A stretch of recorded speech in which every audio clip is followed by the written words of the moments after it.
Hi, నేను KR. శ్రీశైలంలో మా డే 2 జర్నీ అయితే కంటిన్యూ అవుతుంది. పాతాళగంగా, రోపే, బోటింగ్ అంతా కంప్లీట్ చేసుకున్న తర్వాత ఛత్రపతి మ్యూజియం కూడా చూసాము. అక్కడ నుంచి స్వామివారి ప్రసాదం తిందామన్న ఉద్దేశంతో అన్నదాన సత్రం దగ్గరికి అయితే వచ్చాము. ఇక్కడ మధ్యాహ్నం భోజనం అయితే ఈరోజు అయితే దొరికింది. నేను నైట్ అయితే మేము ఇక్కడ భోజనం చేయడం అయితే మిస్ అయిపోయింది, ఎందుకంటే టైం క్లోజ్ అయిపోవటం వల్ల ఇక్కడ భోజనం అయితే క్లోజ్ అయిపోయింది. ఈరోజు అయితే స్వామివారి ప్రసాదాన్ని తినే అదృష్టం అయితే దక్కిందని చెప్పుకోవాలి. ఎందుకంటే ప్రతి హిందూ టెంపుల్స్లో కూడా మ్యాక్సిమం ఇలా భోజన ఏర్పాట్లు ఉంటాయి. అది ప్రసాదంగా మనం భావించి తినాలి అన్న ఉద్దేశంతో తప్పకుండా వెళ్ళి తిందామన్న ఇంట్రెస్ట్ తోటి అయితే ఇక్కడికైతే వస్తున్నాము. చూస్తున్నారు కదా, చాలా మంచిగా అయితే భోజన ఏర్పాట్లు అయితే చేశారు ఇక్కడ. హాయ్ అండి, శ్రీశైలంలో మన డే 2 కూడా కంప్లీట్ అయిపోయింది. ఈరోజు పాతాళగంగా, అలాగే ఛత్రపతి శివాజీ మ్యూజియం ఉన్నాయి, అవి కూడా చూసేసాను. ఇప్పుడు రిటర్న్లో హట్కేశ్వరం అది కూడా ఉంది కాబట్టి అది కూడా కవర్ చేసుకుని వెళ్దాం. ఇప్పుడు సమయం అయితే 2:30 అయింది, బాగా ఎండగా ఉంది. కానీ నేను ఇక్కడ నుంచి గుంటూరు దాకా వెళ్ళాలి కాబట్టి అది కాక నైట్ అవుతుందేమో, ఏదైనా ఇబ్బందులు ఉండొచ్చు, ఎందుకని చెప్పి 2:30కి బయలుదేరుతాను. ఇక్కడ నుంచి మళ్ళీ హట్కేశ్వరం అది చూసుకుని వెళ్ళొచ్చు. కొంచెం నిదానంగా వెళ్ళినా కూడా మనం అక్కడికి వెళ్ళాలి, 1 గంట పట్టింది. ఇంకా అక్కడ నుంచి మళ్ళీ నేను గుంటూరు రిటర్న్ జర్నీ అయితే స్టార్ట్ చేయాల్సింది. ఇప్పుడు రూమ్ కూడా వెకేట్ చేస్తున్నాను. ఇంకా మనకి రూమ్ టైం ఉంది, కానీ మనం వెళ్ళాలి కాబట్టి అంతసేపు ఉండటం ఇదంతా కూడా వేస్ట్ కదా, మనం త్వరగా వెళ్ళాలి కాబట్టి రూమ్ కూడా వెకేట్ చేస్తున్నారు. మళ్ళీ మనం ఇప్పుడు ఇక్కడ శ్రీశైలం నుంచి హట్కేశ్వరం వరకు ఎలా వెళ్ళాలి, ఆ టెంపుల్ జర్నీ అంతా కూడా షూట్ చేస్తాం. మళ్ళీ అక్కడ కలుసుకుందాం, టెంపుల్ దగ్గర కలుసుకుందాం. ఇప్పుడైతే రూమ్ వెకేట్ చేయాలి. ఇంకా రూమ్ అయితే వెకేట్ చేసాము. ఇప్పుడు టైం 2:30 అయింది. రూమ్స్ అయితే శ్రీశైలంలో ఎటువంటి ఇబ్బంది లేదు, ఎనీ టైం అనమాట, చాలా ఫ్రీగా దొరుకుతాయి. కేవలం శివరాత్రి, కార్తీక మాసం సందర్భాల్లో తప్పక మిగతా టైంలో రూమ్స్ చాలా బాగా ఈజీగానే దొరుకుతాయి. అలాగే ఇప్పుడు మన ప్రధాన దేవాలయం మల్లికార్జున స్వామి వారి టెంపుల్ ఏదైతే ఉందో దానికి ఆల్మోస్ట్ ఎటు చూసినా కూడా ఒక 1/2 కిలోమీటర్, మ్యాక్సిమం 1 కిలోమీటర్లో బిలోనే ఆ రూమ్స్ కానీ వసతి గదులు, దేవస్థానానికి సంబంధించిన వసతి గదులు ఎక్కడైనా సరే మ్యాక్సిమం 1 కిలోమీటర్ బిలోనే రూమ్స్ అయితే అందుబాటులో ఉంటాయి. కాబట్టి రూమ్స్కి అయితే ఎటువంటి ఇబ్బంది లేదు శ్రీశైలం దేవస్థానంలో. ఇక మనం రిటర్న్ జర్నీ అయితే ప్లాన్ చేసుకొని రిటర్న్ అయితే వెళ్ళిపోతున్నాము. రిటర్న్ వెళ్తున్నప్పుడు అలాగే శ్రీశైలంలో కొన్ని ముఖ్యమైన ప్రదేశాలు ఉంటాయి కదా, దేవస్థానం కాకుండా పాలదారులు, పంచదారులు, హట్కేశ్వరం, సాక్షి గణపతి ఆలయం, అలాగే బోటింగ్ కానీ, పాతాళగంగ ఇవన్నీ చూడాలి అనుకున్న వాళ్ళు డైరెక్ట్గా కొండ మీదకి వెళ్ళిన తర్వాత ప్రైవేట్ జీప్స్ అయితే ఉంటాయి. ఇవన్నీ చూడాలనుకుంటే కనుక అక్కడ నుంచి మనం జీప్స్ మాట్లాడుకుంటే ఇంత అమౌంట్ అని ఉంటుంది, వాళ్ళైతే చూపించేస్తారు. ఇప్పుడు మనం ఆల్రెడీ మేము రిటర్న్లో సాక్షి గణపతి ఆలయం దగ్గరికి అయితే వచ్చాము.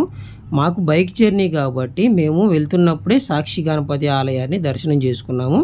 ఎందుకంటే శ్రీశైలం వెళ్తున్న వాళ్ళు ప్రతి ఒక్కళ్ళు కూడా ముందుగా సాక్షి గణపతిని దర్శించుకున్న తర్వాత మల్లికార్జున స్వామి వారి దగ్గరికి వెళ్ళాలంటారు. కాబట్టి మాకైతే బైక్ జర్నీ కాబట్టి ఎటువంటి ఇబ్బంది లేకుండా స్వామివారిని, సాక్షి గణపతిని అయితే దర్శనం చేసుకున్నాము. అలా కాకుండా బస్సులో వెళ్తున్న వాళ్ళు ఎవరైనా ఉంటే కనుక శ్రీశైలం వెళ్ళిన తర్వాత అక్కడ నుంచి వీటన్నిటిని కూడా ప్లాన్ చేసుకోవచ్చు. ఇక మనం రిటర్న్ జర్నీలో ఒక 2 ముఖ్యమైన ప్రదేశాలను అయితే చూడాలనుకున్నాం. ఎందుకంటే మేము ఆల్రెడీ ముందు వెళ్తున్నప్పుడు మాకు సమయాభావం వల్ల టైం లేకపోవడం వలన ఈ రెండింటిని అయితే రిటర్న్ జర్నీలు ప్లాన్ చేసుకున్నాం. వాటిలో ఒకటే ముఖ్యమైనది, అత్యంత విశిష్టమైనది ఇక్కడ మనం చూడాల్సింది హట్కేశ్వర స్వామివారి టెంపుల్.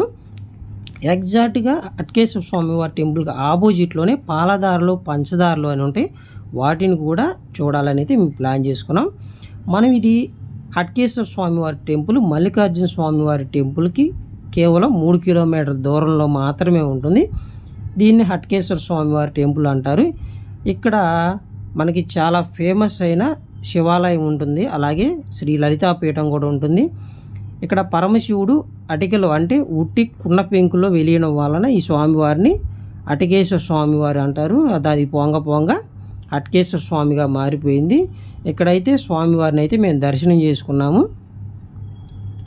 ఇక్కడ స్వామివారి టెంపుల్తో పాటుగా లలితాపీఠం, అలాగే మనకి ఎదురుగా కనిపిస్తుంది చూడండి సంతాన వృక్షము అని కూడా ఉంటుంది.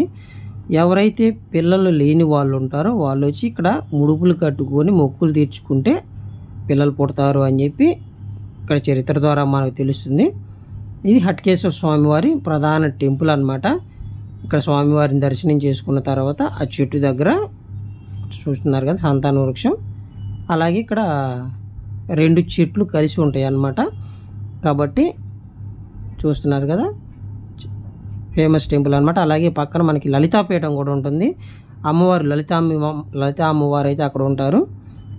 అక్కడ కూడా దర్శనం చేసుకున్నాము లలితాపీఠం దగ్గర.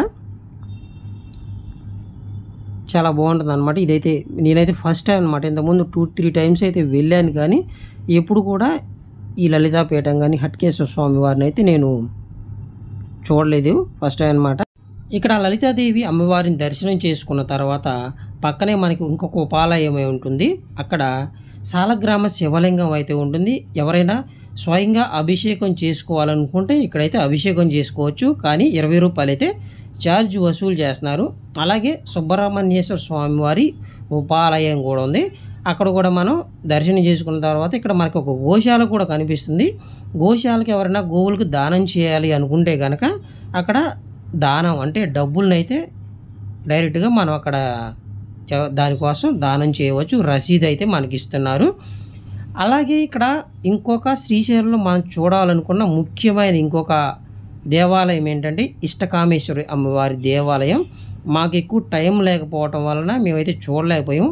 ఇష్టకామేశ్వరి అమ్మవారి దేవాలయానికి వెళ్ళాలనుకుంటే కనుక మనకి ఆలయ శిఖరం దగ్గర ప్రతిరోజు 10 మందికి మాత్రమే టికెట్స్ అయితే ఇస్తారు. ఉదయం 8 గంటల లోపల అక్కడికి వెళ్ళి టికెట్ అయితే తీసుకోవాల్సి ఉంటుంది. మేము కొంచెం మధ్యాహ్నం అయిపోయింది కాబట్టి అక్కడ మేము టికెట్ తీసుకోలేకపోయాం. అలాగే ఉదయం కూడా చాలా చూడాలనుకున్నాం కాబట్టి అవన్నీ మిస్ అయిపోతామని చెప్పి అక్కడ ఇష్టకామేశ్వరి అమ్మవారి టెంపుల్ దగ్గరికి అయితే వెళ్ళలేకపోయాము. నెక్స్ట్ టైం వెళ్ళినప్పుడు ప్లాన్ చేసుకుందాం అనుకున్నాం.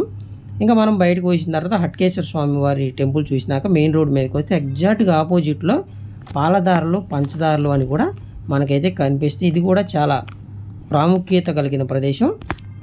ఇక్కడ ఆదిశంకరాచార్యులు వారు ఇక్కడ తపస్సు చేసినట్టుగా చరిత్ర ద్వారా మనకైతే తెలుస్తుంది.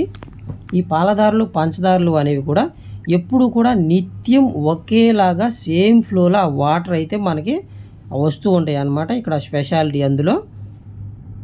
ఇక్కడ మనకి చూస్తున్నారు కదా పాలదారులు పంచదారులు పరమేశ్వరుని పాలభాగం నుంచి వెలువడిన ఈ దారాగా ఇక్కడ అనుకుంటారు. నేను ఇక్కడికి 2-3 టైమ్స్ వచ్చాను, కానీ సెకండ్ టైం మాత్రమే వచ్చాను. మనకి ఇక్కడ కిందకి వెళ్తున్నప్పుడు ఆల్మోస్ట్ ఒక 200-300 మెట్లు అయితే మనకు కనిపిస్తాయి, లేదా అంతకన్నా ఎక్కువైనా ఉండొచ్చేమో. కొంచెం కొండ భాగాన్ని చెక్కి ఎక్కువ రాతి మెట్లు అయితే ఉంటాయి. ఎవరన్నా పెద్దవాళ్ళు కానీ ఏదైనా మోకాలు నొప్పులు లేదా అలా ఉన్నవాళ్ళు దయచేసి వెళ్ళొద్దని నేనైతే చెప్తున్నాను. ఎందుకంటే మళ్ళీ ఎక్కేటప్పుడు కొంచెం ఎక్కువగా ఇబ్బంది పడతారనమాట. లేదు మేము ఎటువంటి ఇబ్బంది లేదు వెళ్ళగలం అనుకున్న వాళ్ళైతే మాత్రం వెళ్ళండి. చూస్తున్నారు కదా ఈ వాటర్ ఫ్లో అనమాట. సేమ్ అనమాట. ఇక్కడ ఏ టైంలోనైతే వర్షాకాలం కానీ సమ్మర్ అయినా వింటర్ అయినా ఏ టైంలో కూడా ఈ వాటర్ ఫ్లో సేమ్ ఇదే విధంగా ఫ్లో కంటిన్యూ అవుతూ ఉంటుందని చెప్పి చెబుతూ ఉంటారు. మీలో ఎంతమంది ఇక్కడికి పాలదారులు పంచదారులు చూశారు అనేది అయితే కామెంట్ చేయండి. వాటర్ చూడండి ఎంత ప్యూర్గా ఉంటాయి అంటే చాలా ప్యూర్గా ఉంటాయి అన్నమాట. ఇక మేము అది కూడా పాలదారులు పంచదారులు కూడా కంప్లీట్ చేసుకొని మా రిటర్న్ జర్నీ అయితే స్టార్ట్ అయిపోయింది. ఆల్మోస్ట్ ఇప్పుడు టైం అయితే 4 గంటలు అయింది. గుంటూరు వరకు జర్నీ చేయాలి. మేము శ్రీశైలం వెళ్తున్నప్పుడు ఆల్మోస్ట్ 5.5 hours 6 hours అయితే పట్టింది.